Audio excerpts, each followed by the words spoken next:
Hey, what's up, champions, and welcome to Growth Mode. I'm your host, Donnie Bovine, the CEO and founder of Success Champions, and I've spent over 20 years in the sales and business development game, learning how to sell and grow and scale a business. Hanging out with me, as always, my buddy Kevin Snow, a sales and automation freaking tactician and genius.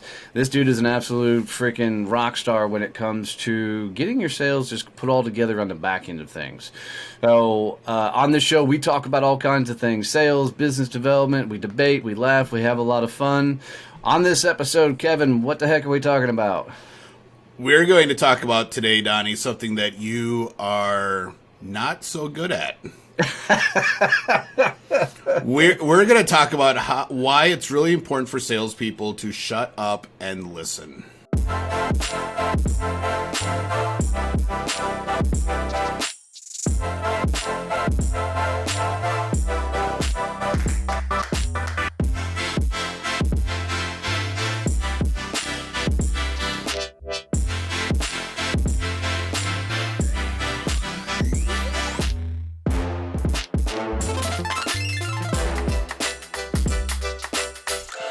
All right, what are you talking about, dude? I'm freaking amazing at shutting up all right, and listening. For all our listeners, here's the thing. Donnie actually is really good at listening in sales meetings and sales calls. Right, sales meetings. Really, I'll agree with that. Sales calls. He's great there, and he asks really good questions. It really gets to the information he needs, so he can put together a good plan for the client. Any other meeting, he is not so good at the shutting up and listening your thing. Business meeting. No, I will absolutely derail and screw up any meeting, because if I get bored, it's over, right? Because I'm going to entertain myself, and it's usually at somebody else's expense, all the way through. But for sales, I think this is really key, because I think there's a ton of salespeople out there that think the more they talk, the higher their chances of closing the sale. I don't know if they think it's the higher they talk, they'll close the sale. I think they're so nervous during the sales call that they're talking to try and make themselves feel better. I go back to my early years in sales when I didn't know any better. I didn't know that you should go in and be curious and actually talk to somebody and have a conversation, especially when I got into commercial printing and I was learning how to do really B2B sales.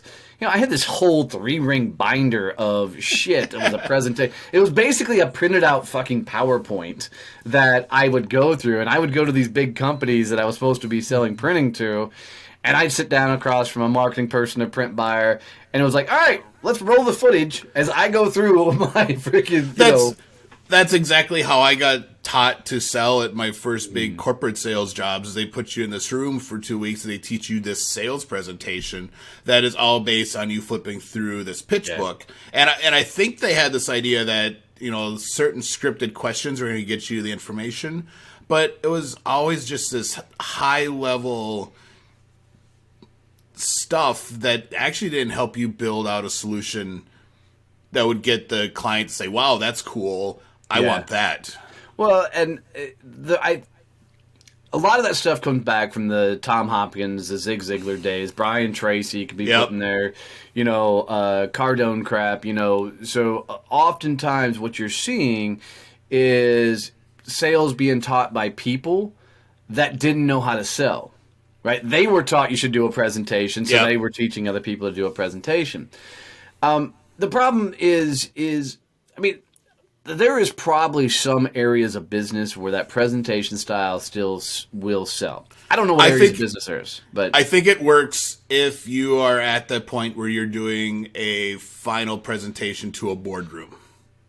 And you're trying to get them all on board? Yeah, you're trying to get them all on board. That's the only place I've ever really felt that it was effective for me. Doing with the person that you're going to be working with on a daily basis in the account, that's not it, because you're not building any relationship. I want to challenge that thought process. And the only reason, I understand where it's coming from, and I do validate that that's could be a thing. But I remember back when I was selling, Sandler training and doing the sales training thing. I had to present to a board, and my business partner at the time was like, dude, you got to take this presentation in there. You got to do all this stuff. And I'm like, I'm not taking anything in there. And, I'm like, because anything I take in there, I'm going to freaking use. And that's going to become a crutch. So I was like the third guy to do the pitch to this board. And two companies went in before me. And man, they had entire teams, with these PowerPoints and these flip charts. And man, those presentations were in there forever. And we were all told basically they were going to make a decision today. So all of us were waiting for the other ones to do their pitch. It was a really odd situation. I'd never been in a sale like that. And I walk into this board to, do my pitch. And they had us at the front of the room. They're like, laptops there. You can set your PowerPoint up and, flip charts. What all your whiteboards are there. And I'm like, yeah, I don't need any of that. And they're like, what's your presentation? I took my chair from around the table they had me on, put it in front, sat in front of the board. I'm like, all right, let's talk. You guys know what I do. Those guys can all do what I can do. We're all sales training companies. Tell me what you need. What are you looking for? And you would have saw the whole room kind of went, oh, as all these board of directors started asking me questions. This is some of our concerns. This is what we like. And we were able to have a great conversations. And 20 minutes later, I walked out with a major contract. And the other two, companies that were there selling looked right at me and they're like, what the hell did you just do? And I'm like, I just went in and asked them a question. What were they looking for? What do they need? I wasn't trying to bell and whistle them. I needed to know, but I think that may have been also a unique situation. I don't know if my style will work in every boardroom. Yep. Because some people got to wrap their freaking head around, especially if it's a very technical sale. Yeah, I was going to say, I think it really depends on the type of sale, too. I think that approach was totally appropriate for sales training. Right. Because it gives them a more of an idea of your personality as a trainer as well, as opposed to just, he can read off a PowerPoint. I mean, look, dude, I'm not the guy that needs to ever sell to a group of engineers. No. I'm going to go in a group of engineers and go, okay, what questions you guys have? And the room's going to go, womp. Yeah, there's going to be silence. Or they're going to ask you the question, and you're going to go, oh. They're gonna be like, what's a gigawatt? And I'm gonna be like, no fucking clue. What's a I don't know. What's a terabyte? I don't fucking know. I can tell you if you hire me, it's gonna fucking work. That doesn't work for engineers. No, and that's been my experience because I sold all technology. That was all my sales background until I got into more of the coaching and business development realm. So when I was at a board, we'd already gone through a ton of steps with implementation and figuring out rollouts and a lot of technical things to design this network or this product base for them. So it was much more detailed and, hey, here's specific things you're going to see. Here's what it's going to do, how, and all that type of stuff. So the presentation was key for us. But I totally agree for some products that it'll kill your sale. Yeah. So, I mean, I don't even do them, and I'm in marketing and, marketing and sales automation. I don't even do like big proposals anymore. No, having multi-page proposals are the dumbest things in the world. I remember, God, we'll go back to sales training.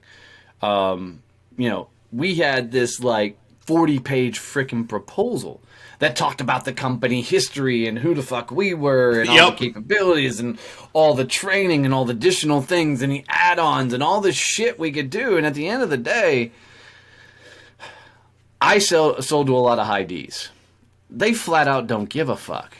They want to know very specifically, will it work? Will I get an ROI? What's it going to cost me? Yep. And get there. So I don't do proposals at all anymore. But so we've kind of shifted our topic today. We jumped off the listening, and we're now on the kind of presentation I think proposals. It all goes back to shut up and listen to that point though. Yep. So how do you teach a salesperson, or how do you teach yourself to feel comfortable not being in the spotlight? Well, I think the greatest skill set for any salesperson, any business owner, anything is the ability to ask the right questions. And so I would tell anybody that was trying to figure out how to ask more questions on a sales call to literally sit down, analyze their last 5 or 10 sales conversations they had, and go through and ask, what questions should the prospect ask me at that point? And make a list of every question that a prospect's going to have in their head? What particularly do they need to know about your product and service? What are all the bells and whistles? What information do they need? Then pair that with what information do you need to be able to determine if they're a good fit for your company. Then here's the toughest part. Have all these questions. Go into the meeting prepared to ask more questions than you've ever asked in your life. And then spend the entire meeting trying to disqualify them. Try to disqualify them for being a good fit for your business. It's awesome to sit across from somebody and instead of going, hey, let me sit down and walk you through all the shit that I have and tell you everything I got, to start that conversation up and go, well, Kevin, we know a little bit about each other. We know what we're doing, what we're working on. Yep. What are we talking about today? Let them go. They'll tell you. And then just get curious as fuck, know your questions, and start asking questions to understand. Pretend you're a freaking, brain surgeon, and somebody walks in and says, I can't see out of my right eye. Right? You're not going to go in and go, okay, let me pop that eyeball out and figure it the fuck out. You're going to go in there and start, asking questions. Well, when did this start? Why did this happen? What were you doing? How did you get here? What have you tried to fix it? And you're going to get really, really, really curious about the process. And, it's even for you and your automation stuff. You've got to understand what their ideal clients are, what they're looking for, and what's their process. What process or system do they go through? You can't offer a solution unless you know what the fuck they're doing. Well, the other big question that I think a lot of salespeople never ask, that is one of the best questions you can ask in a sales call, is what does success look like for you? Good question. If we work together, what are your expectations? What do you want to have happen? If going back to the doctor thing, if a guy walks in to the doctor and he's got his arm in a sling, and the doctor starts taking care of that right away, but he's actually coming in because of chest pains, he's going to leave and be kind of unhappy with the quality of care that he got. So It's asking that question, hey, what are we trying to accomplish? Where do you want to be? What's the success look like at the end of the tunnel when we're through? Because that now gives you an idea of the follow-on questions you need to ask to figure out what to do and how to support them and how to help them. Yeah, and like we talked about either at the beginning of this episode or other episodes, it's looking for that light bulb moment. It's when you ask a question and they physically make a change in their eyeballs, their mannerisms, right? That's a question. Whatever that question was you asked, that you got them to make a physical move or emotional change, that's the question you need to keep in your arsenal for the next go-around, to ask that question, because odds are if it works for one person, it's going to work for somebody else.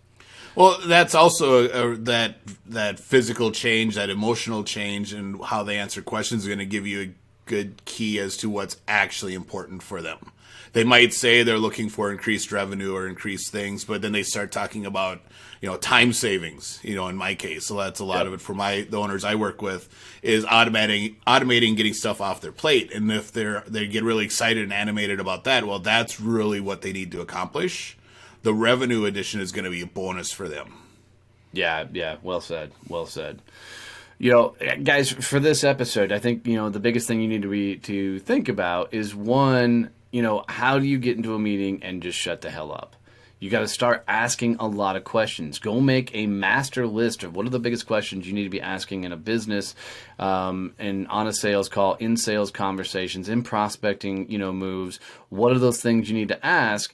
And look for the key moments that when you ask a question and they respond emotionally or physically to know, and capitalize on those questions in all future meetings. And just remember that the greatest asset a salesperson, a business owner can have is the ability to craft the right questions. And that'll help you shut up and listen more. And as always, guys, if you got any value out of this episode, do us a favor and teach somebody how to listen to the show. Get them to Get them to subscribe website and come hang out with us. Those subscriptions mean everything to us, guys. We appreciate you. Stay out of trouble, and we'll catch you next time.